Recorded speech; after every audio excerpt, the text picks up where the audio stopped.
Hello and welcome to our lesson on negative numbers. In this lesson, we'll expand on our existing knowledge of positive integers by introducing negative numbers. Our primary focus today will be on understanding negative numbers and their position on the number line. We'll start by examining the number line in detail, specifically looking at how negative numbers are positioned relative to positive numbers. We will practice identifying and locating negative numbers on the number line.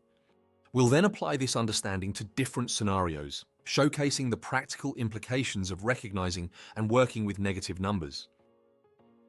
In our previous lessons, we've built a solid foundation by discussing positive integers, understanding their position on the number line, and how they increase in value as you move to the right. With this foundation, we can now explore the concept of negative numbers. Imagine trying to describe temperatures below freezing. Negative numbers provide the language we need to talk about such situations accurately.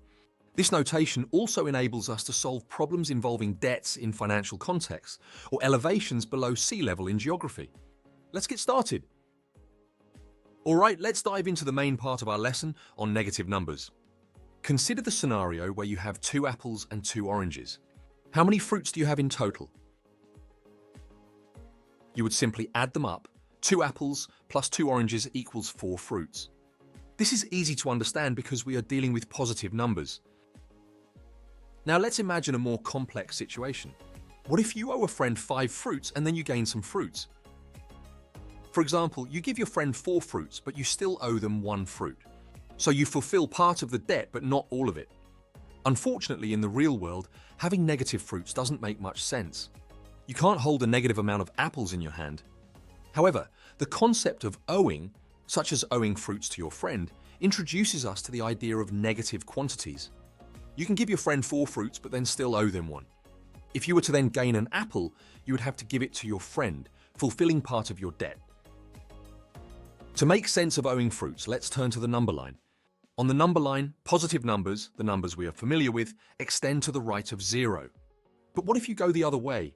Beyond 0, we find negative numbers. These numbers to the left of 0 are called negative numbers. They are indicated with a leading minus sign. For instance, -1, -2, -3, and so on are negative numbers, and they represent values less than 0. Just as positive numbers extend infinitely to the right, negative numbers extend infinitely to the left.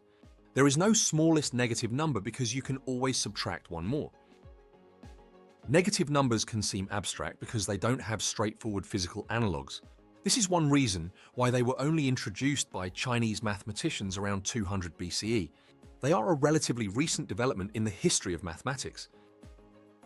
Despite their abstract nature, negative numbers are incredibly useful in real life. They're used in various real-world situations such as measuring temperatures below 0 degrees Celsius or representing debts in financial contexts.